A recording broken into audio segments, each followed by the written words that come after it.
começar já a convidar os nossos oradores de hoje a juntarem-se naquela mesa presidencial, e começaria pelo meu administrador, João Mendes Borga, administrador da ANI, Joana Almodóvar, diretora do Gabinete de Estudos Económicos,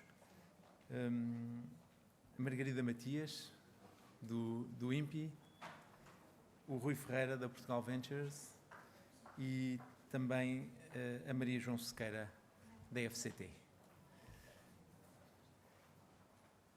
Muito obrigado.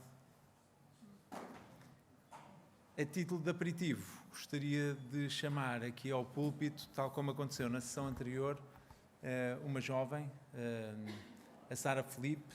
Ela é estudante na Escola Secundária do Cartacho e vem partilhar um pouco a sua experiência no âmbito de um projeto científico para jovens. Sara.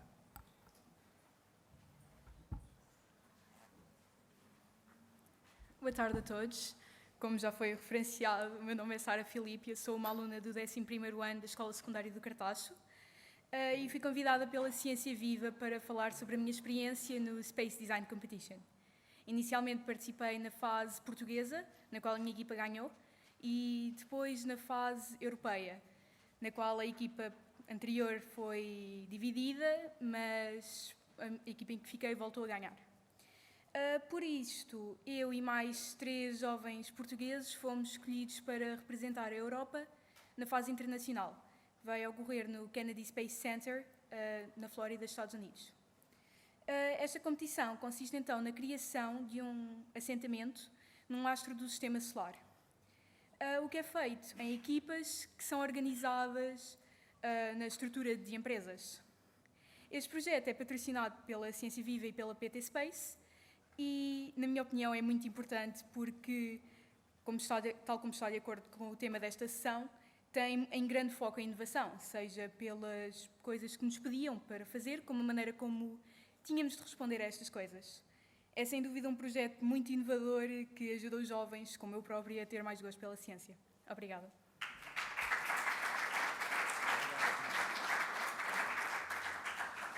Obrigado, Sara. E eu convido o João Mendes Borga a fazer a sua intervenção.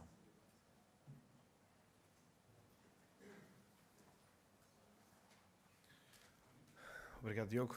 Boa tarde a todos. Vamos lá ver se conseguimos. Sim. Então, o Relatório Nacional de Inovação. O Relatório Nacional de Inovação é uma peça que nós pretendemos ou gostaríamos que, de alguma forma, nos levasse a falar um pouco destes temas que estão aqui hoje. Vamos na segunda edição, estamos a trabalhar nela, é um trabalho que está neste momento a decorrer, mas achamos que este era um bom momento para contarmos algumas das coisas que nos parecem que são demasiado interessantes para guardar em segredo quando já nos chegaram às mãos. E, portanto, esta sessão que trouxemos aqui hoje, para falar dessas coisas que encontramos e também do modelo e do processo com o qual estamos a construir o relatório, que nos parece que é uma prática positiva e que envolve os respectivos atores de cada uma das áreas na construção deste, que queremos que seja uma obra e um documento que perdure ao longo dos anos. O Relatório Nacional de Inovação não é uma criação nem minha, nem de quem está agora, mas da equipa que estava antes na agência, mas é uma criação também que nos foi determinada pela Estratégia Nacional de Inovação 1830. E ele tem esse enquadramento e tem o enquadramento de ser um documento de referência, um instrumento que sirva para vários públicos-alvo e que sirva de um momento de concentração daquilo que é as várias perspectivas do que está a acontecer na inovação no país, não só da agência, mas também dos outros atores que estão envolvidos no ecossistema de inovação. Teve uma primeira edição lançada em 2021, que está disponível para quem quiser levar consigo no stand da ANI, que está ali assim na outra sala, não nesta sala, mas na outra sala. Podem passar por lá. Tem lá outras publicações nossas também, se quiserem levar, sobre os collabs que apresentaram antes, uma brochura atualizada e sobre outros projetos que estamos neste momento a desenvolver. Ele tem o objetivo de não só relatar as realidades científicas e tecnológicas e de macroeconomia que aconteceram no ano de referência ao qual o relatório se dedica, mas também exemplos de política pública, exemplos de alguns casos que nos sirvam de exemplo daquilo que está a acontecer em termos de inovação a nível nacional, as perspectivas das várias entidades, a caracterização do Sistema Nacional de Inovação como um todo e a execução dos principais apoios e das métricas associadas aos principais apoios ao desenvolvimento da inovação em Portugal. Em termos daquilo que é o tema, foi um assunto que nos levou a alguma reflexão. Nós tínhamos um relatório nacional de inovação que corria numa linha em que nós iríamos atualizá-lo todos os anos, mas ele ficaria de alguma forma estático, como documento. Então, em trabalho colaborativo dentro da agência, em reflexão, achámos que poderia ser um valor acrescentado nós associarmos um eixo estratégico, um tema ao relatório, que lhe permitisse que todos os anos, quando alguém pega no relatório nacional de inovação, não encontrasse um documento exatamente igual ao do ano anterior, com a publicação apenas dos dados que tinham sido recolhidos para aquele efeito. E para isso, sondámos qual seria o melhor tema com as tutelas e foi-nos dito que o crescimento verde, a sustentabilidade e a transição ecológica seria um excelente tema para abordarmos, até porque alinhava com as políticas do PRR, alinhava com políticas que estão previstas para o PT 2030 e poderia servir de base para a construção em cima desses resultados e dessas observações para medidas políticas e para outras medidas que se possam querer implementar. Esta componente do crescimento verde é central para a Europa. Esta componente da sustentabilidade e transição ecológica é necessária para que haja uma evolução naquilo que é o desempenho da nossa economia. E isto é conseguido mais facilmente se houver inovação por trás. E, portanto, o relatório reflete um pouco disso. Um pouco de que, para que avancemos nesta direção, olhemos para esta parte daquilo que são as várias decisões estratégicas que estão nos nossos, no conjunto das nossas políticas públicas, para que se ande nessa direção. Em termos de melhoria, tinha ali um pequeno problema de formatação, em termos de melhoria, nós achamos que também seria interessante a agência não falar em nome de outras entidades, mas sim chamá-las para falarem connosco. Há aquele ditado muito comum, se quiseres chegar depressa, vai sozinho, se quiseres chegar longe, vai em conjunto, e aqui a ideia foi essa, foi chegarmos longe e que o relatório perdure por muitos anos, construído de uma forma colaborativa. Para isso, convidámos bastantes dos atores daquilo que nos parece que é o Ecossistema Nacional de Inovação e os seus atores mais relevantes para nos ajudarem a ser coautores deste relatório. E isto foi feito com várias perspectivas, desde a perspectiva da inovação no contexto internacional, até às qualificações e à formação, até o que é que estaria a acontecer em termos de capital de risco e de investimentos, até ao que estava a acontecer dentro das universidades, nos laboratórios colaborativos, etc. E eu de certeza que me esqueci de alguma coisa, mas peço imensa desculpa, mas tentámos abranger o máximo possível e recolher os contributos. Isto, claro, que leva a um esforço acrescido, porque escrever a 4 mãos é um trabalho, escrever a 24 mãos ou a 54 mãos é uma aventura.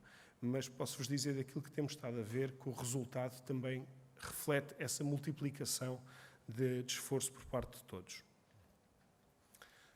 Em termos de metodologia, também encontramos alguns desafios, sendo a segunda vez que estamos a fazer o relatório e sendo a primeira vez que ele é feito de uma forma colaborativa, a definição dos capítulos e das mensagens foi uma coisa que nos preocupou muito no início.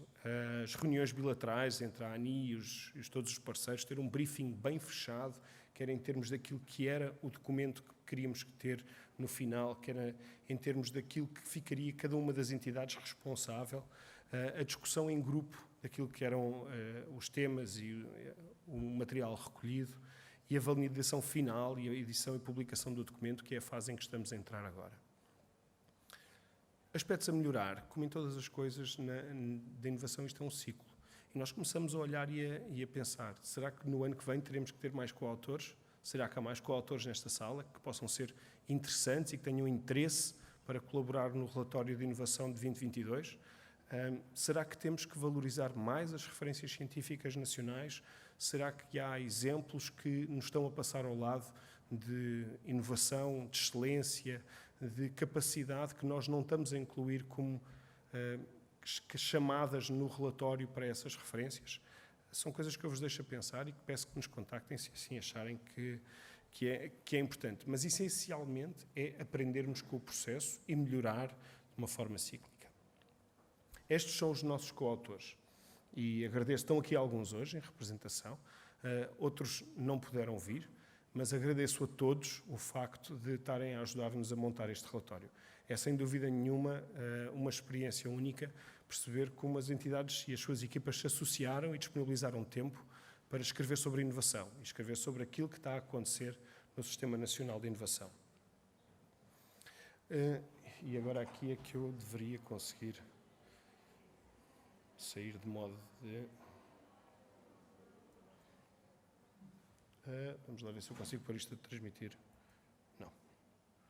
Alguns números que são relevantes e que nós temos estado a encontrar. Temos um número de inscritos no ensino superior de 412 mil, o que é 7% acima daquilo que foi identificado em 2018-2019. Isto é um crescimento muito relevante do número de inscritos no ensino superior, mas ele torna-se ainda mais interessante quando nós percebemos que ele não acontece no centro em termos de formação. Ele acontece com uma taxa de 18% nos TESPs, nos cursos de formação profissional, muita gente à procura de qualificação profissional para exercer funções, e acontece no conhecimento mais avançado, nos doutoramentos, pessoas à procura de aumentarem, levarem a sua formação até ao limite daquilo que é, praticamente o limite daquilo que é a escala de reconhecimento da graduação para a formação avançada. Temos também um máximo do nível histórico nos diplomados, temos 85 mil, com uma variação regional. Este número está a crescer, mas está a crescer de forma diferenciada. E embora o maior número seja em Lisboa e Val do Tejo e no Norte, a verdade é que os crescimentos, que nos mostram qual é a tendência de futuro, são maiores no Algarve e no Alentejo. E isto dá-nos algum alento para aquilo que pode ser maior coesão a nível do território, porque se pensarmos que o maior nível de qualificação leva à criação de mais valor, mais inovação para o futuro, então isto pode ser o princípio daquilo que nós queremos ver acontecer durante anos a vir. A taxa de escolarização passou entre os 25 e os 34 anos, chegou aos 47%, acima da média procurada pela Europa, mas isto só por si, nós temos que subir, temos que continuar a subir nesta taxa de escolarização, mesmo nestas faixas, porque nós temos nas faixas mais velhas, temos taxas de escolarização baixas comparativamente com o resto da Europa. Temos um legado de baixa escolarização que vai demorar muito tempo a reverter. E a maneira de nós equilibrarmos isto é continuarmos a ter mais escolarização nas faixas etárias mais novas. E por último, por agora, a despesa em ID ultrapassou pela primeira vez os 3 mil milhões de euros, 17% face àquilo que foi o reportado em 2018. Dito isto, vamos entrar num novo ciclo com muitos investimentos na área do PRR, alguns muito conhecidos, nomeadamente as agendas mobilizadoras, que nos mostram e que nos indicam que isto poderá ser novamente ultrapassado para o futuro.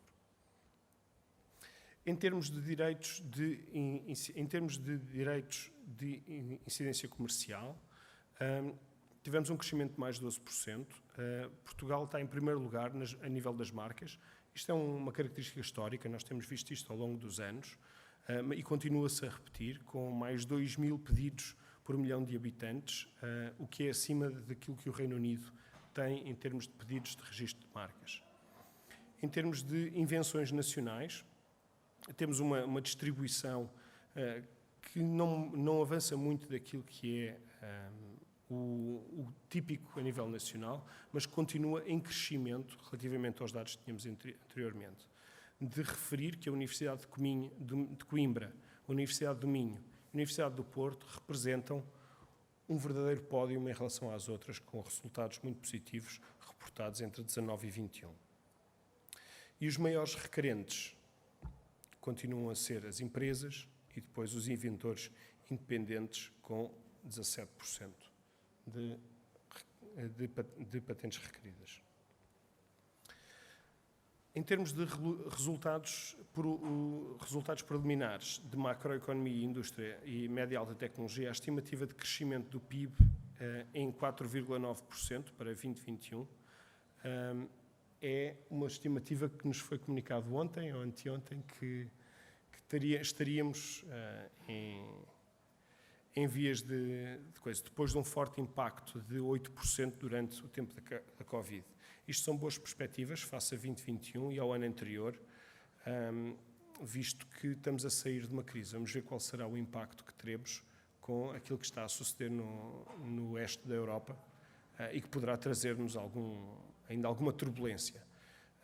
Os últimos dados apontam para uma resiliência muito grande da nossa economia. Iremos ver. Os setores de alta e média tecnologia em Portugal representam 2% do total das suas empresas. 6 em 20 dos principais setores exportadores de mercadorias são setores de alta e média tecnologia, representando 36% do total. O valor anual bruto representa 13% do total e o FBCF representa 12%. E o nosso parceiro da ICEP disse-nos que o investimento direto estrangeiro, pese embora as questões do Covid e todas as questões ligadas ao trabalho remoto, atinge no ano de referência do relatório o seu valor mais alto desde que há registro. Eles não nos dizem ainda qual é o valor, mas guardamos isso para quando o relatório estiver pronto para ser divulgado. Em termos dos indicadores mapeados, observamos mais de 40 indicadores e gostaríamos de dizer que Portugal, em termos de doutoramentos provenientes do estrangeiro, tem cerca de 27%, o que é uma percentagem superior àquilo que a Europa como um todo tem 18%. Em termos de publicações científicas internacionais, Portugal também se encontra acima da média, com um indicador de 1.400 publicações por milhão de habitantes, comparativamente com 1.089 no que toca ao resto da Europa.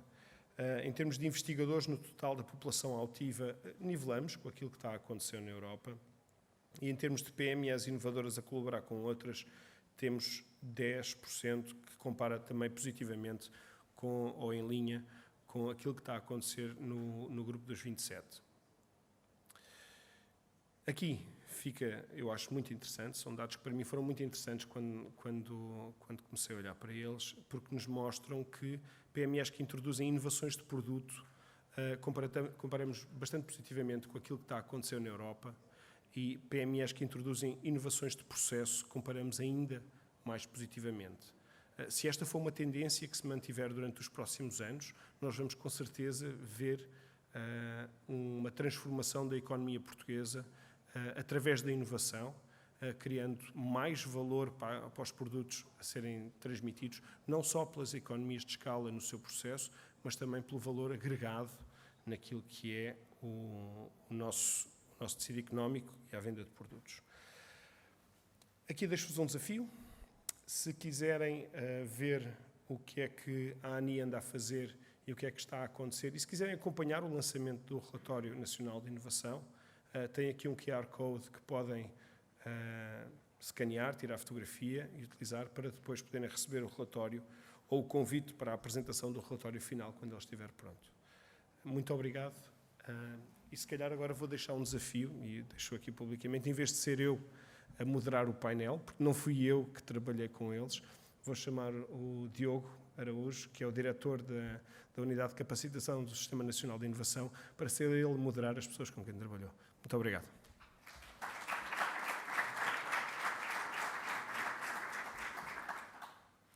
Obrigado, João. E como meu primeiro papel nesta nova incumbência, eu gostaria de convidar a Joana Almodóvar a vir até aqui e falar-nos um bocadinho do Gabinete de Estratégia e Estudos do Ministério da Economia.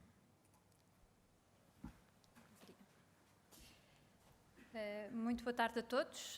Gostaria de começar por agradecer o convite à ANI para estar presente hoje nesta sessão, aos meus colegas de painel e à possibilidade de contribuirmos para esta segunda edição do Relatório Anual de Inovação. Eu iria pegar precisamente nas principais mensagens que o João Borga acabou de nos transmitir e detalhar um pouco mais algumas delas. Desde logo sobre a evolução macroeconómica recente. De facto, o ano de 2020 foi um ano particularmente marcado do ponto de vista económico pela pandemia, ou pelos impactos da pandemia da Covid-19.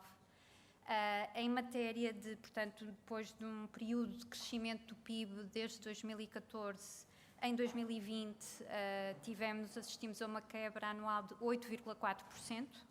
Essa quebra foi particularmente maior relativamente à União Europeia, com uma média de 5,9%, e ao da área euro, com 6,4%. Do ponto de vista regional, a Madeira, a região autónoma da Madeira e o Algarve foram as regiões mais atingidas, com quebras respectivamente de 14% e 16% do PIB. Do ponto de vista do que a pandemia significou, portanto, estamos a falar de um choque de oferta, portanto, por um lado, de todo o impacto das medidas de confinamento na suspensão da atividade, na interrupção das cadeias de abastecimento, mas também do lado da procura, desde logo via externa, com a atividade turística e também com o consumo privado. Em 2021, efetivamente, já é evidente o V, portanto, aqui uma recuperação, falamos em 4,9% de crescimento em 2021, e como dizia há pouco o João, ainda ontem a Comissão Europeia reviu em alta as previsões para 2022 e neste momento Portugal é o Estado-membro com a maior previsão de crescimento económico em 2022, portanto, falamos em cerca de 5,8%. E que é uma previsão particularmente otimista, muito associada também à recuperação dos serviços, em parte do turismo, mas não só. E, portanto, são perspectivas muito otimistas do ponto de vista de retoma económica, que não se ficam naturalmente pelo PIB. Portanto, quando olhamos para o emprego, e neste quadro, portanto, no círculo, está representada também regionalmente a importância do emprego em 2020. Portanto, em 2020 o emprego decresceu 1,9%. Há, de facto, uma concentração particular das regiões do Norte e da área metropolitana de Lisboa em termos de emprego. Neste momento já recuperamos para níveis pré-pandemia, portanto, em 2021 já se registra um emprego ou um crescimento de 2,1%. E em termos de desemprego, enquanto em 2020 assistimos a um decréscimo muito significativo de 26,9%, em 2021 recuperamos, portanto, o desemprego diminuiu 13,5%, mas não ainda para níveis pré-pandemia. Do ponto de vista de comércio internacional, portanto, o gráfico em baixo à minha direita, há, de facto, o comércio internacional em matéria de exportações e importações também se ressentiu particularmente com os movimentos e com as limitações de circulação provocadas pela pandemia. É de registrar em 2020 um decréscimo das exportações de bens e serviços de cerca de 20,6%. Dizer também que ele decorreu essencialmente por via do decréscimo dos serviços, que apresentou um decréscimo de 37,6%. Curiosamente, e em termos de exportações de mercadorias no mercado extra-União Europeia, em 2020 nós assistimos a um crescimento das exportações portuguesas de cerca de 10,6%. Apesar de tudo, e está patente nas barras a cinzento, mantém-se algum déficit da balança de bens e serviços, e que estimamos que ainda assim já é melhor que de 2019 e que estimamos que venha a diminuir pelo maior equilíbrio entre exportações e importações. Do ponto de vista de investimento direto estrangeiro, também como o João dizia há pouco, de facto 2021 é um ano histórico. Nós temos a referência em 2021 de que se alcançaram 155 mil milhões de euros de investimento direto estrangeiro em Portugal, o que significa um crescimento de 7,2% face a 2020 e de 5,4% face a 2019. Portanto, é um esforço que, apesar de se ter sentido uma quebra naturalmente em 2020 de 1,6%, ele é de facto muito substancial e de notar e que envolverá certamente também atividades de inovação e tecnologia. Detalhando agora um pouco a repartição que o João falava há pouco também entre setores de alta e de média-alta tecnologia em Portugal. Em 2020, portanto, são dados de 2020, estas empresas representam 4,1% do total das empresas em Portugal, portanto, falamos de sociedades não financeiras, representam 6,2% do total de emprego aferido pelo pessoal ao serviço, 12,9% do valor acrescentado bruto e 12% do investimento aqui aferido pela formação bruta de capital fixo. Esta repartição que fazemos em cada um dos gráficos é entre indústrias, portanto de alta e de média-alta tecnologia, e depois a barra azul mais escura de serviços intensivos em conhecimento. E como poderão constatar, efetivamente o setor dos serviços em Portugal é aquele que tem uma maior representatividade neste conjunto de indicadores. Se olharmos depois a uma maior desagregação de classificação de atividades económicas, gostaria de destacar, desde logo, a consultoria e a programação informática, que representa 31,6% do emprego e 29,1% do valor acrescentado bruto no conjunto dos setores, portanto, dos high-tech sectors, portanto, destes setores de alta e média-alta tecnologia, a fabricação de veículos automóveis e as telecomunicações, que se destacam particularmente na sua importância em matéria de investimento nestes setores. Ainda sobre estes setores, e olhando agora ao top 20, portanto, nesta coluna na esquerda estão representados os 20 principais setores de exportação portugueses, e desse conjunto de 20 setores de exportação de mercadorias, 6 pertencem precisamente a indústrias de alta e média-alta tecnologia. Nós não dispomos, portanto, de dados de exportação desagregados para as CAIs de serviços, portanto, é natural que existam outros setores que possam até fazer parte destes 20, mas, efetivamente, naquilo que diz respeito a indústrias, há a destacar 6 nesse top 20 nacional, sendo que a fabricação de veículos automóveis, que é um setor de média e alta tecnologia, é, efetivamente, o principal setor exportador português. E, portanto, no conjunto, estes 6 setores representam 35,9% do total de exportações de mercadorias portuguesas. Mensagens agora, um bocadinho de chapéu, dentro da boa notícia que o João também nos transmitiu há pouco sobre o valor, a marca também que se ultrapassou dos 3 mil milhões de euros de despesa de investigação e ID em 2020. Olhando aos setores de execução, portanto, esta despesa vem maioritariamente, ou é maioritariamente executada por empresas, portanto, 57%.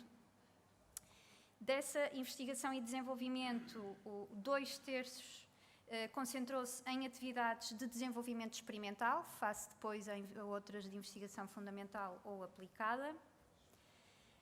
Ainda em 2020, as empresas, e aqui em matéria de recursos humanos, as empresas portuguesas concentram 46% dos recursos humanos em investigação e desenvolvimento, o que compara com um valor abaixo da média da União Europeia, que se situa nos 60%. Entre 2011 e 2020, a percentagem de pessoas ao serviço em ID nas empresas, apesar de tudo, cresceu mais, e há de facto aqui um espaço de manobra, cresceu mais em Portugal do que no espaço da União, no conjunto da União Europeia. Olhando agora em termos de, portanto, naquilo que são os resultados do inquérito comunitário à inovação mais recente, portanto, de 2020, do conjunto das empresas em Portugal, 48% reportaram atividades de inovação. Estas percentagens são relativas ao total das empresas. Há bocado o João mostrava ali alguns indicadores, mas que eram em percentagem das PME, portanto, daí também a diferença de percentagens. Dessas empresas, 42,7%, portanto, a maioria delas reportou inovações de processo, de processo, depois combinadas de produto e ou processo 46% de empresas e em menor escala 22,3% inovações de produto. Ainda em 2020, e do conjunto das empresas inovadoras que cooperaram de alguma forma, e, portanto, ou com outras empresas ou outras organizações, 5,3% fizeram-no em atividades de ID e ou em outras atividades de inovação, que contrasta ligeiramente, portanto, compara ligeiramente pior com os últimos resultados do CIS 2018, portanto, com 5,3%, com 5,5%, perdão, e 4,1% delas cooperaram em atividades de investigação e desenvolvimento. No que se refere ao tipo de despesas de inovação, ainda também em 2020, e face ao aumento da despesa total com atividades de inovação de 5%, as empresas portuguesas desenvolveram substancialmente as suas atividades de investigação e desenvolvimento internamente, ou seja, intramuros.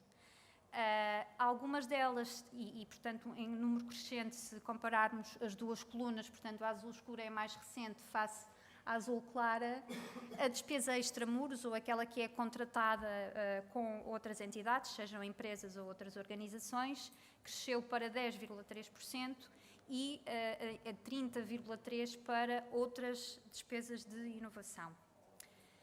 Finalmente, e considerando também o tópico da edição deste ano, associada à sustentabilidade ambiental, destacamos também, em 2020, as empresas que introduziram inovações e que obtiveram benefícios ambientais. A maioria delas repercutiu-se nas duas dimensões, tanto na própria empresa como também para o utilizador final. Sendo que 22,3% das empresas portuguesas reportaram ser benefícios ambientais na própria empresa e 19,4% sobretudo no utilizador final dos seus bens ou serviços. E deixo-vos por último com algumas publicações que o Gabinete de Estratégia e Estudos tem nesta área e agradeço a vossa atenção.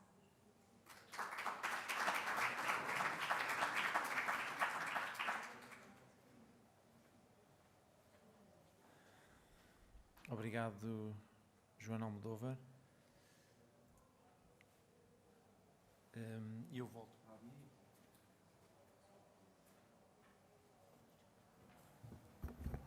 E gostaria de começar ali naquela ponta, Rui. Eu gostava que pudéssemos perceber um pouco melhor, enfim, depois da apresentação do João e de percebermos bem como é que também o GE trabalha estes aspectos da inovação. Gostava de que falássemos um pouco da Portugal Ventures a nível da sua relação com o conhecimento e com a inovação. Está ligado? Tá. Boa tarde. Obrigado, João, e pelo convite de estar aqui. Enfim, Diogo, foi muito gosto com que nós colaborámos aqui como coautores deste estudo. Enfim, para os presentes que não conhecem Portugal Ventures, muito simples. Nós somos uma sociedade de gestora de fundos de capital de risco, como o próprio nome indica. Enfim, capital de risco é aquele que investe nas empresas com produto capital ou quase capital, e nós investimos num determinado momento, apostamos na dinamização das empresas, no seu crescimento, isto é que é a chave no meio deste investimento de capital de risco, para depois sair com sucesso. E no meio disto já com certeza ouviram falar daquilo que hoje parece aqueles jogos, enfim, mais sofisticados, que é os Unicorns Quests ou Dragons Quests. Toda a gente no nosso mundo do Venture Capital procura este tipo de empresas, mas no fundo são empresas com elevadíssimo crescimento, enfim, um potencial de valorização que consegue atrair investidores de capital de risco. A Portugal Ventures tem uma particularidade que é diferente dos outros parceiros privados, sendo uma entidade predominantemente pública, procura também, neste modelo enfim, de investimento, ir ao encontro daquilo que nós designamos muitas das vezes por aquilo que são as falhas de mercado, onde os operadores privados ainda não estão tão presentes. Só para dar uma nota, nós trabalhamos com praticamente todos os operadores de capital de risco privados, desde Business Angels até outros operadores de capital de risco, mas aquilo que nos distingue, ao fim e ao cabo dos outros, é que somos uma espécie de uma pequena locomotiva do nosso ecossistema, em que atraímos, digamos assim, o co-investimento desses privados, nas empresas onde também participamos. Nós somos tipicamente minoritários, não gostamos de estar líderes, nem nada do que se pareça. Nós apenas gostaríamos de, enfim, identificar, e a equipa responder ao desafio que o Diogo aqui levantou na questão, nós lidamos diariamente com a palavra inovação, faz parte do nosso ADN. Porquê? Porque, enfim, qualquer operador de capital de risco procura aquilo que eu chamo os 4 T's, enfim, na gíria inglesa, T's em inglês, mas depois transformo-nos em português, que é fácil. Porque, enfim, a palavra inovação está subjacente e muito associada àquilo que é a tecnologia diferenciadora de qualquer projeto que tenha esta escala, este grau de escalabilidade internacional. Portanto, o primeiro critério de que qualquer operador de capital de risco é, de facto, identificar projetos onde haja essa diferenciação. E tudo parte muito nesta tecnologia, naquilo que é inovação. Às vezes a tecnologia não está lá, pode ser provavelmente um projeto que não tenha uma tecnologia, enfim, altamente inovadora, altamente, enfim, sofisticada, mas às vezes uma tecnologia que aqui é que é a chave, que resolve problemas da sociedade, não é? E, portanto, só resolver problemas, temos aqui uma oportunidade, e a rapidez com que as empresas vão ao encontro desta oportunidade com essa tecnologia é a chave, ou talvez o molho secreto, se me permitem o termo, o secret source de qualquer empresa que tenha sucesso ao ser investida por capital de risco. Na prática é que transformar esse conhecimento, é transformar essa tecnologia em um projeto empresarial com escalabilidade e que vai ao encontro dessas oportunidades ou problemas por resolver com essa solução que é a sua tecnologia. E, portanto, eu diria que esta é que é a chave, digamos assim, do que está por trás da indústria de capital de risco. O outro T, portanto, tecnologia e inovação, portanto, está cá, está no ADN. O outro T tem a ver com o mais importante, talvez, da nossa atividade, associado a este T de inovação e tecnologia, que são as equipas.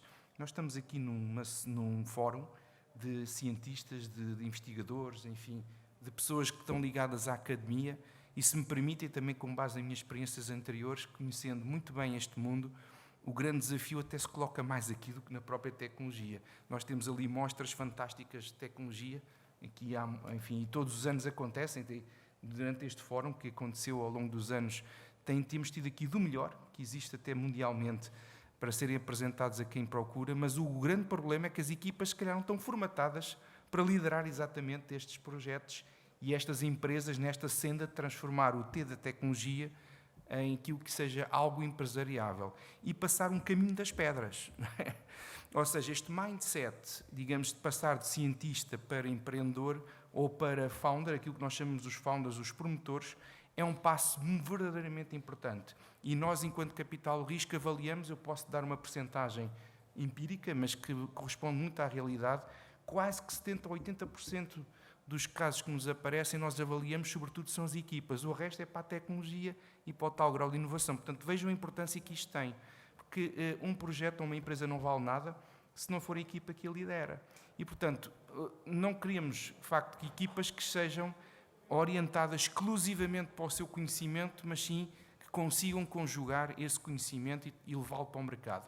E este caminho das pedras é uma transformação absolutamente fundamental, que é passar aquilo que nós chamamos o proof of concept, não é? Portanto, transformar aquilo que é uma tecnologia promissora para aquilo que o mercado precisa e que possa ser comprado e procurado. Porque, caso contrário, isto não funciona. O que é isto? É atrair mais investidores dentro daquilo que é o ciclo de vida que, enfim, os norte-americanos apelidaram com letras, o A, B, C, a Series A, B, C, a Series Seed, pré-Seed, que são as mais originais, digamos assim, mas é uma escala de valorização, até os famosos unicórnios, não é? Portanto, isto leva tempo, e para que isto leve tempo é preciso haver um acelerador. O acelerador tem como por base não só o T, tecnologia, o T da equipa, fundamentalmente, mas depois temos que ter aqui mais outros 2 T's, que são uma espécie de especiaria nesta sopa, não é? Cujos ingredientes especiais principais são estes 2. E o segundo T, de facto, tem a ver com tração. Isto é muito importante, tração.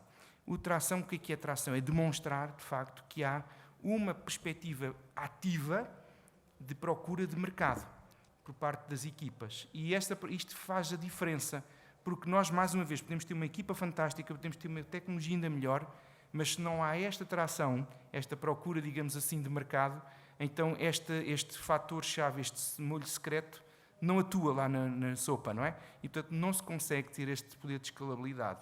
Finalmente, é um bocadinho de sorte, nada se faz sem sorte, mas eu isto não chamo sorte, chamo time to market, o quarto T, que é a oportunidade de estar na altura certa, no sítio certo, no momento certo. Porque às vezes todos os empreendedores são fantásticos, a tecnologia é fantástica, tenho o tal tração e que já consigo demonstrar que há procura para o meu produto ou para a minha tecnologia, para o meu serviço, mas estou num momento completamente errado. Olhem, passámos 2 momentos muito importantes e estamos a viver, acabámos, ou não sei se acabámos, o da pandemia, enfim, momento-chave.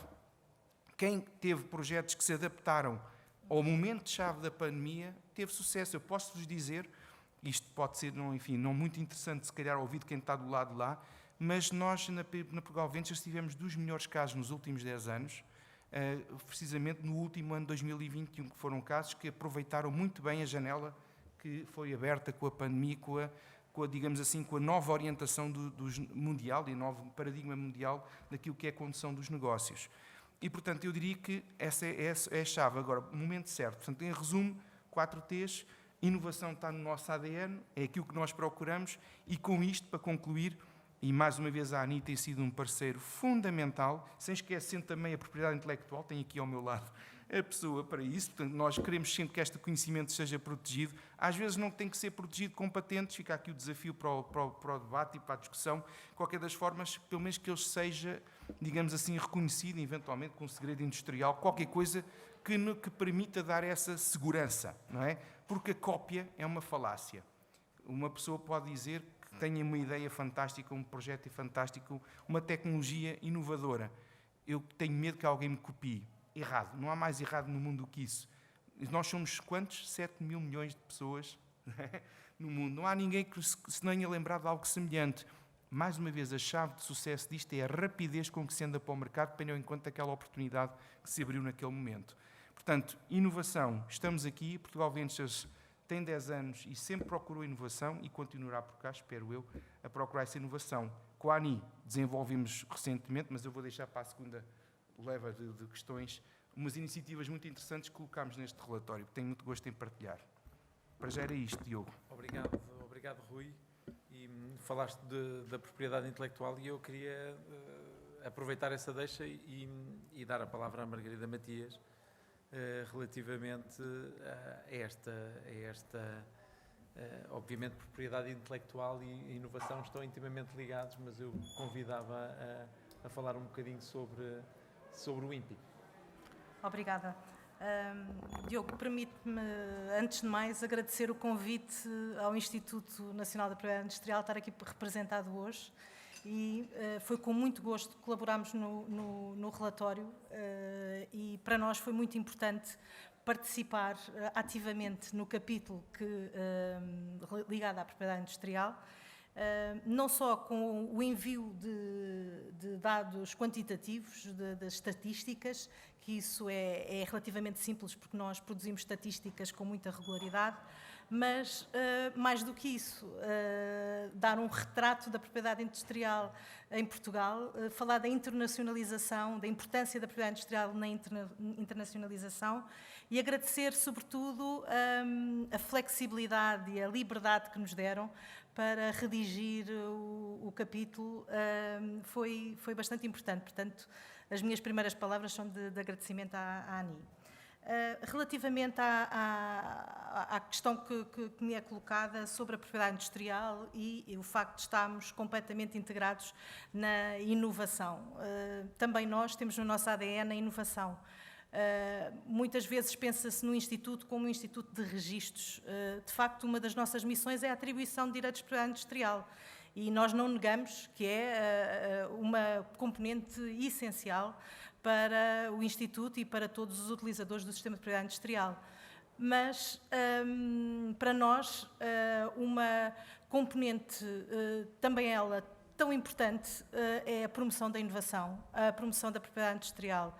e estamos integrados hoje aqui nesta mesa com a Portugal Ventures, com a ANI, com o FCT, com o Gabinete de Estudos, só significa que não estamos isolados, que estamos completamente integrados neste sistema e que estamos todos a trabalhar em prol de o mesmo objetivo. Relativamente à nossa área de atuação, obviamente que temos a responsabilidade ao nível nacional do registro de marcas, de patentes e também do design. E agora pegando aqui gostei muito dos T's e eu acho que nós estamos muito bem integrados no T da atração. O T da atração porquê? Porque é uma salvaguarda, é uma mais-valia, alguém que tenha uma inovação e que a proteja devidamente. Porque pode-se dar o caso, e vou dar um exemplo muito prático e pragmático para que todos entendam o que estou aqui a dizer. Basta alguém que tenha uma invenção fabulosa e que se apresente, por exemplo, nesta feira, a apresentar a sua inovação e não tenha tido o cuidado de protegê-la, para perder a novidade, porque já foi apresentada e aí perde o direito a ter a sua patente protegida em nome do inventor, porque há a perda da novidade. Portanto, muitas das questões que dizem respeito à nossa atividade têm a ver com a sensibilização, o awareness, o explicar não só as vantagens, para que todos percebam que é uma mais-valia, não é um custo. E eu acho que a propriedade industrial, ainda por vezes, em certos circuitos, é muito entendida como algo complexo, que é um custo, que é muito aborrecido, que é muito técnico-jurídico, e temos que descomplexificar, e eu penso que com a ajuda dos nossos parceiros será mais fácil esta nossa missão. Portanto, muito sucintamente. Muito obrigado, Margarida. E eu agora ia, na realidade, à nossa anfitriã, a FCT, que nos acolhe aqui nestes seus encontros de ciência, a Maria João Sequeira, e vamos à gênese também, ou seja, a gênese da inovação está no conhecimento e daí é óbvia também a relação da FCT com a inovação. Eu também queria agradecer à ANI, nossa anfitriã também deste evento, ou deste encontro aqui. Queria dizer que a FCT também teve todo o prazer em participar neste relatório, que consideramos muitíssimo importante a relação entre a investigação e a inovação, portanto, e o aprofundamento dessa relação, a identificação dos pontos fundamentais de interligação entre as duas. Portanto, desde já, estando muito contentes por esta participação. Começaria por dizer uma coisa que é evidente para todos, que é que o Sistema Científico e Tecnológico Nacional é parte integrante do Sistema Nacional de Inovação. Sabemos bem, como foi acabado de dizer, que as atividades de ID são elas próprias geradoras de potenciais, pelo menos, de inovação, embora a inovação possa ter uma origem fora da investigação, portanto, mais incremental. Por outro lado, também sabemos que o modelo o ciclo da inovação e o modelo de inovação não é linear, estamos longe disso, daquelas partidas da investigação para o mercado, das necessidades de mercado para a investigação. Ele complexificou-se, porque na realidade é mais complexo, integra ligações em cadeia e feedbacks e vai ganhando um caráter muito interativo, sistemicamente interativo. Nesse sentido, as interações entre a ciência e a inovação são evidentes e toda a atividade de financiamento do ID é importante para a inovação.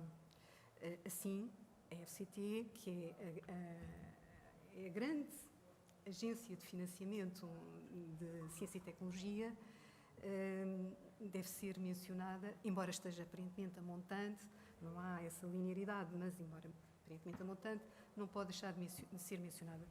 A FCT, só caracterizaria, eu não vos trago muitos números, vou-vos poupar a isso, procurei encontrar mais argumentos, mas alguns números são necessários. Eu diria, para situar a FCT, que ela gastou, portanto, teve um investimento executado no ano passado, 2021, de 560 milhões de euros e que tem um investimento orçamentado para o ano que vem, para este ano, aliás, de 640 milhões aproximadamente.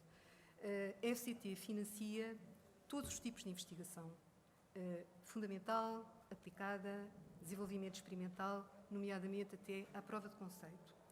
A FCT financia todas as áreas científicas, isso é sagrado para a FCT, criar massas críticas em todas as áreas científicas, tecnológicas e não tecnológicas, estimulando a produção científica e a competitividade da ciência. Nessa sua atividade de financiamento de todas as áreas científicas, a FCT financia 3 grandes áreas. Pessoas, e as pessoas estão em primeiro lugar, ideias, porque à medida que se financiam pessoas, as ideias proliferam, portanto, ideias, e instituições. Pessoas, a FCT financia pessoas através da formação avançada e através do emprego científico. A formação avançada, para vos dar uma ideia concreta, envolve neste momento 7.600 bolsas de doutoramento em execução neste ano. E das quais, deixe-me ver qual é o número, das quais 2.000 e quase 800, 2.700 se iniciaram em 2021. Isto é a formação avançada. O emprego científico tem neste momento cerca de 3.000 contratos também em execução, dos quais 350 aproximadamente, 336 foram iniciados também em 2021. Ou seja, a FCT, com estas 2 áreas orientadas para as pessoas, aplica cerca de 40% do seu financiamento total. A FCT também financia ideias, como vimos, em projetos de ID. Neste momento temos cerca de 2.860 projetos em execução também, 450 dos quais iniciados em 2021. Isto representa 23,2% este ano do financiamento. De uma forma geral, estão 20% associados a cada uma destas grandes áreas. As instituições são também uma área muito importante, que é onde se sediam as pessoas e onde são desenvolvidas as ideias. Existem 312 unidades de ID neste momento, 40 laboratórios associados, 56 infraestruturas de ciência e tecnologia e, neste momento, já há 41 collabs, mais 6 do que há muito pouco tempo, encontrando-se estes últimos 6 ainda num processo de constituição legal. Assim, a FCT promove o alargamento da base de conhecimento, através da produção científica e da acumulação de conhecimento, e o reforço da base e da capacitação do sistema, através da qualificação de recursos humanos e emprego científico, e do fortalecimento e consolidação das unidades de ID, laboratórios, que constituem realmente a base do sistema e que existem em todas as áreas, científicas. Acontece que quer as instituições de ID, laboratórios associados, quer as pessoas que neles trabalham, em algum momento terão contactos com a inovação e, portanto, desenvolverão atividades de inovação. A FCT tem apoiado ainda programas doutorais, em anos mais passados, mas ainda há alguns a correr, que são programas numa base plurianual, nomeadamente em colaboração com empresas. E esta é mais uma frente em que a FCT contribui para o sistema de inovação. A FCT garante a competitividade do sistema, desde logo pelo sistema de avaliação, que se pretende que seja, de todas estas componentes, que se pretende que seja absolutamente independente e de elevadíssima qualidade. É feita por painéis de avaliadores internacionais e contribui, naturalmente, também para aumentar o potencial de inovação e o fortalecimento do sistema de inovação no qual o outro subsistema se integra, digamos assim. Por curiosidade, não sei se conhecem, um dos critérios de avaliação dos projetos é o valor económico potencial de uma tecnologia desde que ela esteja em causa, não é? Pronto. A FCT é ainda responsável, em conjunto com a ANI, pelo concurso e seleção dos laboratórios colaborativos, aliás, a FCT é que é responsável pela seleção. Sabemos todos o que são laboratórios colaborativos, eles foram discutidos inúmeras vezes, até nesta sala, há bocadinho. Eles são entidades que têm um papel muitíssimo importante na transferência do conhecimento e na inovação, em conjunto com os centros tecnológicos de inovação, atuando no espaço intermédio do sistema, nas ligações, nas articulações mais frágeis do sistema, que é a passagem do conhecimento para o tecido social, empresarial, etc. A FCT é ainda entidade parceira. É entidade parceira em diversos consórcios, como nas áreas de investigação clínica, translação e inovação biomédica, todos conhecerão a ICIB, e na área do espaço, para nomear estas duas, que são, de facto, as existentes, que eu conheça, e que o seu paradigma, digamos assim, é, desculpe, a criação de valor económico e societal e a experimentação e a atividade empresarial. Em várias áreas do desenvolvimento da atividade de ID, faz-se crescentemente nesse contínuo entre o ID e a inovação. E, por isso, se tende a fazer em consórcio. O consórcio é quase que um novo princípio no nosso sistema. E por isso, acaba por estar modelada uma parte dessa investigação pela procura de inovação. No entanto, não se pode dizer que estas entidades, as empresas em concreto, ainda já tenham uma procura satisfatória de recursos altamente qualificados de emprego científico. A FCT promove ainda a internacionalização do sistema, não menos importante.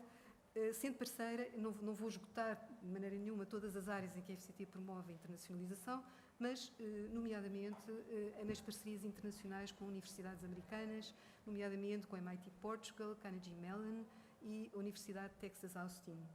No âmbito destas parcerias, são desenvolvidas atividades de ID envolvendo empresas e procurando resultados perto do mercado. É curioso que algumas destas parcerias, nomeadamente a Carnegie Mellon, está em estreita associação com dois unicórnios portugueses, nomeadamente a Fitei e a Mambo, se não estou em erro. A FCT colabora também na promoção do programa Quadro, embora já tenha tido um papel no passado mais relevante, uma vez tinha integrado tinha integrado o GPPQ, que era o departamento, era o gabinete que fazia essa promoção. Hoje em dia falo no âmbito da rede PERIM, em conjunto com muitas outras entidades, nomeadamente com a ANI. Referiria ainda, por fim, para não vos cansar mais, nem ser exaustiva, não estou a ser exaustiva, a participação em organizações internacionais, que de alguma maneira permite também densificar conhecimento, participar em projetos de grande dimensão, integrar redes muito importantes internacionais nas áreas que lideram essas áreas, o acesso a grandes infraestruturas, como o CERN, a ESA, o ESO e outras, e permite ainda algum retorno, em alguns casos, algum retorno para as indústrias portuguesas, para as empresas portuguesas, quando elas consigam contratos para o desenvolvimento de infraestruturas sofisticadas. E para já ficava aqui, a minha ideia foi dar-vos uma ideia de pontos em que a FCT, apesar de estar um bocadinho a montante, tem contactos, não é, diretos ou próximos com a atividade de inovação. Obrigado, Maria João. Foi ótimo, obrigado. Eu agora gostaria de deixar aqui uma pergunta aberta para quem quiser intervir aqui no painel. Nós estamos a falar de inovação em 2021, esse o foco do relatório e contas, e eu gostaria de saber se há algum aspecto, alguma atividade, algum aspecto, alguma característica que vocês gostassem de destacar das vossas contribuições para o relatório que gostassem de partilhar.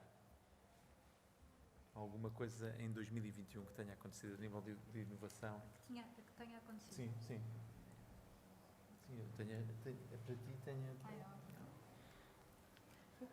Se me permite, gostaria só de sinalizar o número de marcas que de facto é um número considerável e o que nos permite dizer que de há uns anos para cá temos estado sempre no topo do número de marcas por milhão de habitantes. Temos cerca de 24 mil marcas por ano, o que é de facto espantoso, e de ano para ano temos tido um aumento. Quando nós pensamos que vamos estabilizar e manter o mesmo número nos 20 mil, 21 mil, continuam a aparecer também inovadores que vêm proteger os seus sinais distintivos do comércio. E isso, de facto, é de salientar. Como não podemos só ter boas notícias no que toca ao número de patentes, eu penso que nós ainda temos um caminho a seguir. Nós estamos com cerca de 900 e, vou dizer o número correto, 919 pedidos de patentes o ano passado, e estamos sempre a tentar que os nossos inventores, e nós temos muitos inventores, temos muita invenção nacional, venham proteger os seus direitos e aumentar este número, porque este é um dos indicadores também do estado da inovação em Portugal. Um dado também curioso, que por acaso não constava ainda dos nossos contributos, mas que tem a ver com dados recentemente lançados pelo Instituto Europeu de Patentes, que refere Portugal o país que mais cresceu em número de patentes europeias. Tivemos mais 14% do que nos anos anteriores e também é um número bastante significativo e que nos orgulha. Significa que estamos a internacionalizar e que estamos a pensar e a enviar inovação também e tecnologia para internacionalizar. Penso que, assim, de números desta componente, acho que era isso que eu queria salientar. Eu gostaria de lembrar a estratégia definida para o desenvolvimento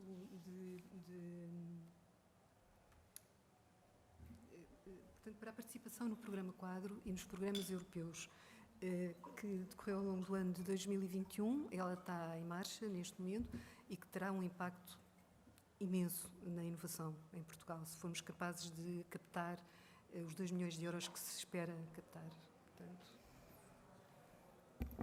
Obrigado. Rui. Sim, senhor. A Portugal Ventures, desde a sua criação em 2012, são 10 anos, sempre teve como motivação responder a desafios lançados pelo Governo, enfim, para responder a problemas conjunturais. Fomos constituídos em plena crise de 2012, 2013, contribuímos para criar o ecossistema. A seguir, e tenho aqui o meu antigo colega Celso, está ali, um abraço para ele, que também esteve à frente da PV numa fase muito importante da consolidação do ecossistema, em plena trazer a Web Summit e criar, de facto, este lastro. E aquilo que eu queria dizer sobre o que está no relatório, nós fomos chamados em plena pandemia para responder a um grande desafio, que foi como recuperar o ecossistema, ou melhor, não deixar que ele caísse. Porque, obviamente, aconteceram duas coisas durante a pandemia. Os investidores privados, por uma razão óbvia, porque, enfim, têm recursos escassos e, naturalmente, ficaram bastante expectantes naquilo que seria a evolução da conjuntura. E, portanto, não investiram tanto como queriam. E, portanto, ou pretendiam. E, assim, nós lançámos, na altura, 2 iniciativas, uma delas precisamente para co-investir com todos os outros operadores, e, de facto, os montantes parecem pouco, mas fizeram uma diferença absolutamente interessante com o efeito da alavancagem. Nós, com 3,6 milhões de euros, inclusive num fundo em que o antigo painelista, se posso dizer isto, o Carlos Silva, da Casa da Moeda, esteve aqui, foi nosso parceiro, nós lançámos um fundo para isso, precisamente, para co-investir com outros parceiros. Fizemos a diferença, triplicámos o valor de investimento nas empresas, precisamente aquelas que já estavam em fases muito maduras de desenvolvimento, para aguentá-las, em termos de um indicador que é absolutamente fatal na nossa indústria, chamado runway. O que é um runway? É aquele período em que as empresas têm dinheiro à sua disposição. Pois os runways, de repente, ficaram curtos. Porque nós tivemos na carteira, vou dar o exemplo do turismo, entre outros, que ficaram com 100% de quebras nas faturações. É absolutamente incrível isto. E, portanto, tínhamos que acudir a esse ecossistema. Mas o que é que ficou aqui neste relatório? O desafio que, enfim, que a ANI nos trouxe, através do Governo também, que, ok, as pequeninas, as chamadas as pré-seeds, aquelas que estavam exatamente na gênese daquilo que era a transformação da ciência em projetos empresariais. Não havia oferta. Simplesmente não havia oferta. Lançámos então a Call Innova ID em conjunto e acabámos por materializar, isto foi lançado em abril de 2020, acabámos por concretizar os primeiros investimentos em dezembro de 2020 e os restantes em janeiro de 2021, no seu total 40 empresas no portfólio de 117 candidaturas. Hoje estamos a chegar ao fim da primeira milestone, precisamente com um investimento por empresa de 100 mil euros, mas estes 100 mil euros fizeram uma diferença, mais uma vez, tal como a linha de co-investimento, avassaladora. Numa vida de uma empresa nascente, em que, enfim, não tinha ainda uma perspectiva de consolidação, permitiu fazer muitos milagres. E hoje em dia posso-vos partilhar convosco, são números muito recentes, em que das 40 empresas investidas já temos 8 com rondas fechadas, mesmo com 4 milhões de euros levantados. Ou seja, na prática cumprimos a nossa missão e ainda estamos em curso. Estamos em curso porque esta é a primeira milestone, a segunda virá em janeiro do próximo ano, que são os tais 24 meses, que é o número-chave na nossa indústria, que é financiar as empresas, pelo menos para deixá-las confortáveis durante 2 anos. E vamos, enfim, pôr uma velinha, como eu costumo dizer, para que, enfim, a incerteza no mundo incerto, como este ano esquisito 2022, nos permita, de facto, auxiliar este grupo de empresas que, de facto, que tiveram a junção conjugada daqueles 4 T's que eu disse há bocadinho. E há uma coisa que eu não me canso de dizer, dos 4 T's prevaleceu a equipa, resiliência. E acho que está aqui uma lição, uma lesson learned. Ainda ontem nós estamos a fazer estas reuniões regulares com as nossas equipas, precisamente para perceber como é que elas estão e, de facto, aquilo que eu consigo identificar como a chave de sucesso desta pequena iniciativa que fizemos com a ANI foi, de facto, a capacidade de resiliência dos promotores. Destes 40, neste momento só estão em apuros 3 empresas.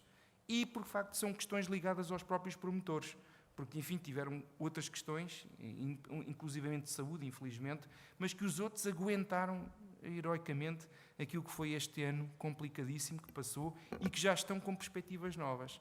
Mais uma coisa que é importante e que ficou aqui bem patente em 2021, a indústria de capital risco, isto é um dado que foi conhecido na semana passada no encontro que houve entre todas as VCs, o Startup Capital Summit, indicado pela própria CMVM, que vai publicar um relatório em setembro, o relatório anual.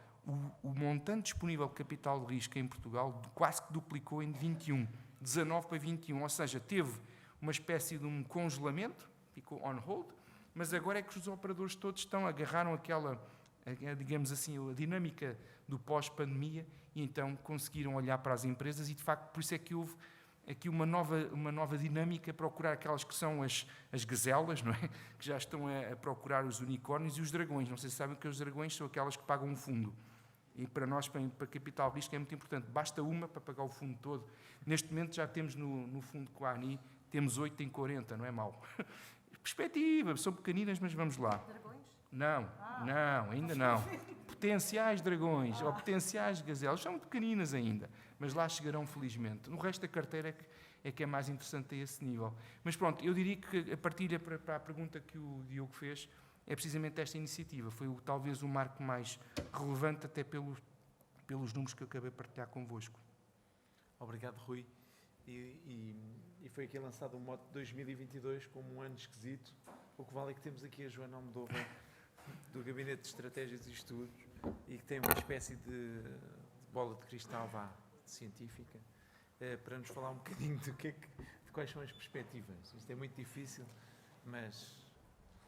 Ora bem, eu diria que há uma área que infelizmente conhecemos todos e que tem a ver com a pressão inflacionista que vivemos e, portanto, que se reflete na vida de todos e que está muito associada a algo que já era anterior ao próprio conflito da Ucrânia, que agora veio suscitar do ponto de vista energético ou aqui ainda agravar noutro tipo de materiais. Mas, efetivamente, essas rupturas ou essas dificuldades de abastecimento e que já vinham provocando o aumento do preço de matérias-primas energéticas e não energéticas, alimentares e outras, de materiais intermédias na parte produtiva, também estão a lançar outro tipo de desafios, e aqui centrar-me-ia mais no discurso europeu e na discussão europeia, e por sua vez a trazer um conjunto, que acho que também já todos vimos discutindo, sem precedentes de recursos financeiros que estão à disposição das entidades, nomeadamente das empresas. E, portanto, quando o Rui há pouco falava nas oportunidades que algumas empresas exploraram e no time to market tiveram, quando a colega Maria João falava no acesso aos programas de gestão centralizada, aos consórcios e a tecnologias particularmente disruptivas, e quando a Europa discute muito estruturalmente aquilo que será a autonomia estratégica e a importância de apostar em determinadas áreas, nomeadamente também tecnológicas, portanto, haver também uma autonomia nessa matéria, eu julgo que estão criadas aqui condições para que as empresas possam tirar partido dessas oportunidades, porque os recursos financeiros existem, desde logo nos planos de recuperação e resiliência, no ciclo comunitário que também estamos a iniciar, portanto, neste momento estamos em curso o 2020, mas teremos o Portugal 2030, e no conjunto de programas de gestão centralizada, para além do programa quadro, do Horizonte Europa, o próprio InvestEU, que terá de facto também aqui uma importância em complementar aquilo que é, por exemplo, a atividade do Banco Português de Fomento, o próprio programa Europa Digital, que é um programa novo e que põe também no centro as chamadas tecnologias digitais avançadas, portanto, a investigação, a inteligência artificial, a supercomputação, a cibersegurança e, portanto, já para não falar depois em todo o tema, portanto, aqui estávamos a falar um bocadinho na transição digital, mas a própria transição climática, e aqui o conflito da Ucrânia ainda veio tornar mais premente a importância de se avançar do ponto de vista empresarial com os investimentos nessa matéria, desde logo novamente para assegurar a autonomia estratégica, a diversificação de fontes de energia, mas também para avançar noutros domínios da eficiência energética, da descarbonização da indústria. E, portanto, eu julgo que estão criadas aqui as condições, certamente que o contexto é muito desafiante, há alguma incerteza, e discute-se, nomeadamente, também o caráter desta subida generalizada de preços, e se será efetivamente algo que terá agora tendência a estabilizar e depois a diminuir, ou se veio efetivamente para ficar um pouco mais de tempo. Eu diria que o desafio, e aí não será a bola de cristal do Gabinete de Estratégia e Estudos, mas será, e em particular em Portugal, continuar a tentar captar esta mudança estrutural que está a ocorrer na nossa economia e perceber, por exemplo, se os fundos europeus, conjugados com os fundos nacionais, também estão a ser canalizados e aplicados naqueles que são os setores de atividade mais produtivos e que depois também contribuem virtuosamente para aumentar os salários e o crescimento económico e a qualidade de vida das pessoas. E, portanto, o desafio, eu diria que é um bocadinho esse. Obrigado, Joana. E já falámos no que é que aconteceu em 2021, já falámos nas perspectivas de 2022, a nível de inovação, qual é a vossa opinião relativamente a algo que possamos ou que tenhamos que melhorar? A Margarida falou ali nas patentes, que é algo que todos os anos quereríamos mais e mais. Sim, curiosamente,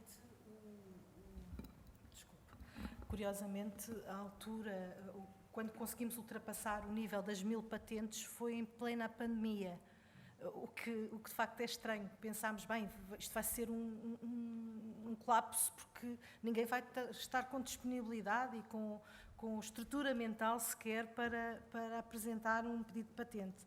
E qual não foi o nosso espanto quando ultrapassámos, de facto, os 1000 pedidos de patentes, tivemos 1100 e qualquer coisa em 2020, mas reduzimos ligeiramente o ano passado mas penso que ainda não conseguimos dar o salto, ainda não conseguimos verificar que é patente, mesmo para casos de transferência de tecnologia, relativamente à segurança jurídica que uma patente atribui ao seu detentor, ainda temos que,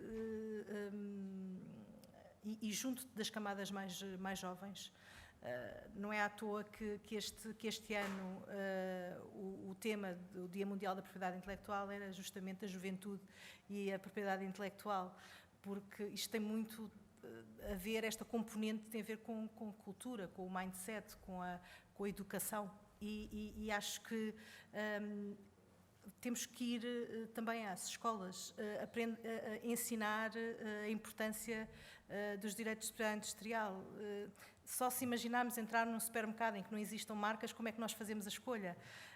E mesmo a questão da contrafação, enfim, há muitos aspectos que conseguimos atingir as classes mais jovens e criar uma cultura de PI.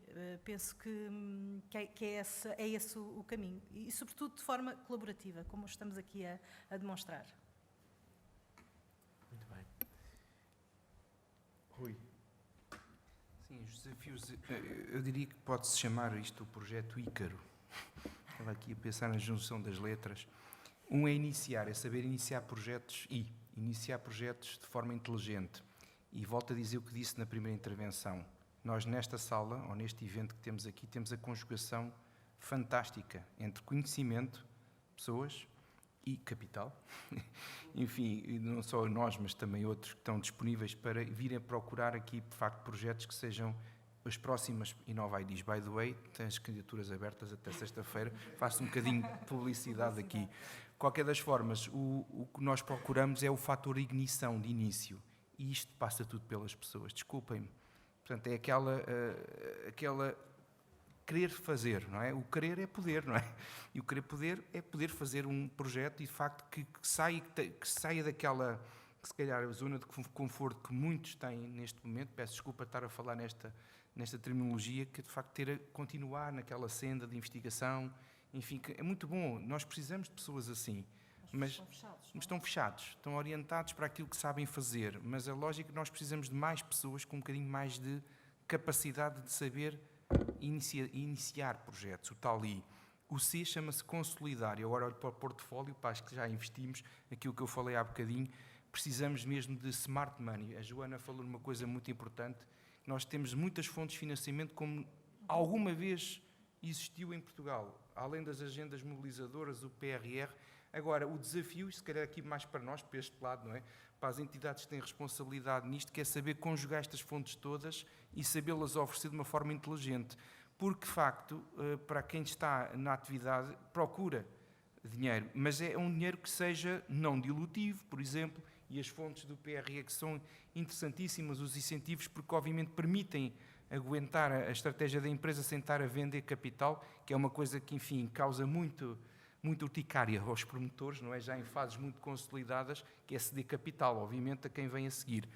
E depois aumentar valor, aumentar valor, criar valor. Isto é o que atrai também investidores, não só nacionais como internacionais, para ir ao tal encontro de criar os tais unicórnios que toda a gente fala. Portanto, criar valor, acrescentar. Como é que se cria valor acrescentado?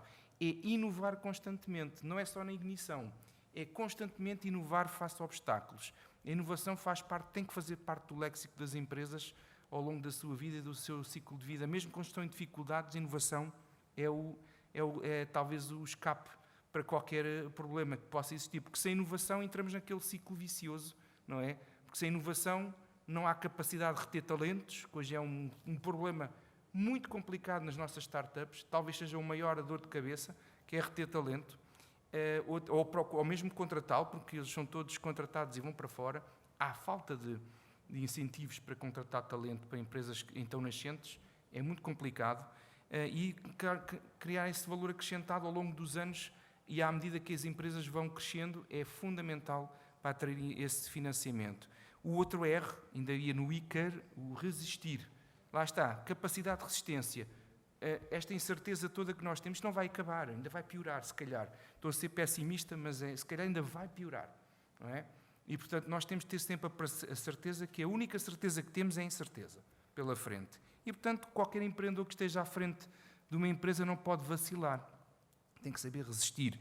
E para finalmente o ouvir, saber ouvir. Porque muitas das vezes nós o que temos, e relevo muito aquilo que é o nosso ecossistema de parcerias, não só os parceiros de capital, que já referi, os parceiros de ignição que nos trazem os projetos, os parceiros de corporates, que é uma rede muito interessante que nós estamos a desenvolver com empresas já estabelecidas, que ajudam os nossos empreendedores a fazer proof of concept, testar no mercado, enfim, abrir portas, ter a tal tração que falámos há bocadinho, mas os empreendedores têm que saber muitas vezes ouvir. E há aqui uma figura que eu gostava de trazer a jogo aqui mais esta sopa, que eu não falei logo ao princípio, que é a figura do mentor. Ou seja, a mentoria é muito importante, trazer saber externo para digamos, para este mundo do empreendedorismo é fundamental. Portanto, também exorto quem esteja disponível e que tenha experiência no terreno e que esteja disponível para ajudar. Nós temos casos fantásticos de pessoas que se juntaram à APV para ajudar as nossas empresas e pode ser aqui um bocadinho a chave, porque podem, enfim, querendo o empreendedor, sabendo ouvir, saber contornar estes desafios deste ano esquisito, mais uma vez, não é? Portanto, eu diria que é o Ícaro. Aquilo Maria João. Embora não seja a área da IFCT propriamente, a ideia que eu tenho, e posso estar errada, é que algumas empresas tinham dificuldade no uptake da tecnologia e do conhecimento. Havia um tempo que era necessário encurtar, especialmente aquelas que não são tecnológicas, não é? Portanto, talvez essa fosse uma área em que investir, criar uma cultura diferente e encontrar os incentivos certos. E, por outro lado, falar um bocadinho do emprego científico. Portanto, existe uma política de incentivo ao emprego científico.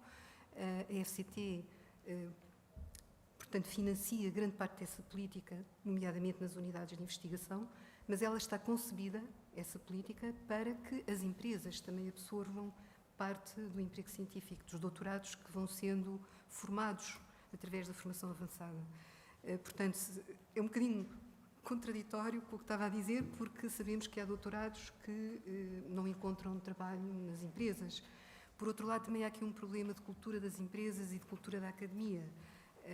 Nem sempre há um entendimento na linguagem, na forma de trabalhar, nos tempos, etc., entre a academia e as empresas, têm outros tempos. Portanto, isto seriam áreas em que investir. Ia dizer uma coisa, mas acho que me esqueci, a propósito disto, era basicamente isto que eu queria Posso responder? Pode. Nós já estamos em contacto com o FCT precisamente para ajudar a resolver esse problema. O professor Paulo Esperança tinha esta preparada para ele, mas ele não pôde vir de qualquer das formas, porque obviamente já estamos a falar precisamente para o encontro do que está a dizer. Nós sentimos que existem pessoas extremamente válidas, mas que se calhar há aqui um problema de matching. Então, quiçá, fazer aqui um bom exemplo para as nossas empresas, para que haja esse matching, que é levar a quem precisa, quem está a precisar, não é? É que a informação que a DGEC, Direção-Geral de Estatísticas de Educação e Ciência, disponibiliza nas 100 empresas com mais ID, é que o número de doutorados nas empresas é mínimo. Ora bem. Portanto, isto é uma realidade. Isto é através do inquérito ao potencial científico e tecnológico. Portanto, são realidades que não podem ser... A conjugação entre aquilo que é a investigação académica e as necessidades da empresa, às vezes não é... São dois mundos muito antagónicos. Sim, mas vou dizer, a FCT, já me lembro, era isso. A FCT tinha um programa de bolsas de doutoramento em ambiente empresarial, em que, portanto, o doutoramento podia ficar, de alguma maneira, moldado aos interesses das empresas e esses concursos ficaram desertos muitas vezes, portanto foi um fracasso. Há alguma coisa que mudar realmente? Sem dúvida. Joana, nós chegamos às 5 horas, portanto o nosso tempo esgotou-se, mas eu não queria deixar de, como foste a primeira a fazer a tua intervenção, de também dar o teu contributo para esta reflexão relativamente a o que é que podemos melhorar para o futuro. Sobre a inovação e a competitividade. Concordo com a Maria João. Sou um caso, eu tenho um doutoramento, trabalhei, nunca fiquei na academia, vim e tinha essa ideia de queria vir para o mercado de trabalho, portanto eu se calhar sou o exemplo, mas trabalhei em empresas, se calhar não necessariamente com as qualificações ou aplicando à minha área de investigação, mas compreendo muito bem os dois mundos e sei que eu acho que é necessário fazerem cedências de parte a parte, porque uma pessoa quando está muito focada na investigação e na área que trabalha, depois quando vem para o mercado de trabalho, para a indústria, para os serviços, também traz um mundo muito pré-concebido e, portanto, tem que haver aqui não é pré-concebido, portanto, um mundo muito próprio, o jargão próprio, maneiras de estar, de trabalhar e, portanto, eu julgo que com o avanço agora deste tipo de investimentos em tecnologia, da digitalização, eu julgo que vamos avançar necessariamente para além da procura muito grande que já existe por determinado tipo de licenciaturas e de mestrados na área das engenharias, das matemáticas, da tecnologia, das artes. Eu julgo que vamos, de facto, como o Rui dizia, avançar para outro tipo, para os recursos humanos altamente qualificados e, portanto, eu julgo que os doutorados vão ter esse reconhecimento e essa procura. Sobre inovação, eu diria que o grande, e aqui também sou um bocadinho, enfim, pronto, foi uma das minhas áreas de trabalho e será sempre.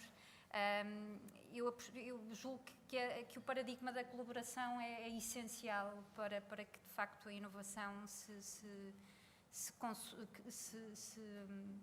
objetifique, ou se é que se pode dizer, por exemplo, do lado da economia, ou seja, desde o lado da produção de conhecimento, da transferência dos projetos e depois da tradução desse valor em valor, para além do valor científico e do conhecimento que é gerado, em valor económico e em bem-estar. E, portanto, em todas essas fases, a colaboração, desde da produção do conhecimento, a transformação, a produção, como dizia a Margarida, dentro também depois desta fase muito concreta da propriedade da marca, do design, são outras fases e que efetivamente uma entidade não consegue, ou um indivíduo ou uma organização, fazê-lo sozinho, a ilha, não é? E, portanto, precisa aqui de uma série de conexões e, de facto, associada à colaboração, as várias redes que se vão estabelecendo, como o Rui também falava, das várias fases de desenvolvimento das empresas. E, portanto, julgo que aqui da nossa parte, deste lado da mesa, do lado da administração pública e das políticas públicas, temos que estar disponíveis para ter instrumentos, seja a nível financeiro, fiscal, jurídico, científico, para de facto apoiar estas diversas fases e trazer, e de facto a ANI, desde logo, tem imenso trabalho também com os centros tecnológicos, com os collabs, com as universidades em si, com os centros de saber.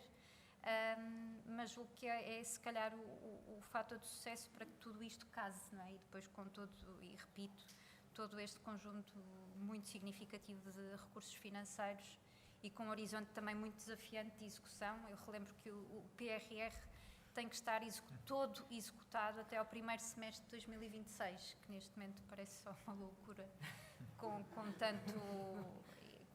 Se pensarem neste momento, ainda outro dia falávamos nisso no GEE, quer dizer, neste momento há 27 PRRs em execução, ou portanto em início de execução, nos mesmíssimos pilares, transição digital, transição climática, resiliência.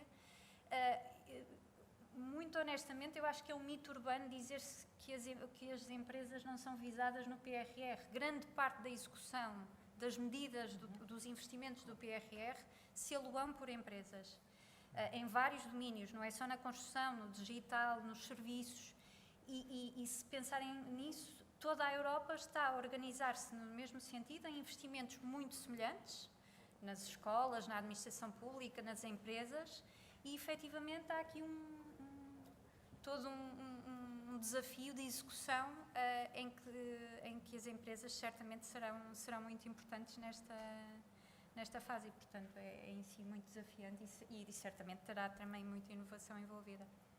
Obrigado, Joana. Obrigada eu. Obrigado a todos os nossos convidados de painel. Obrigado a vocês todos pela vossa disponibilidade e interesse e desejo-vos a continuação de um bom dia.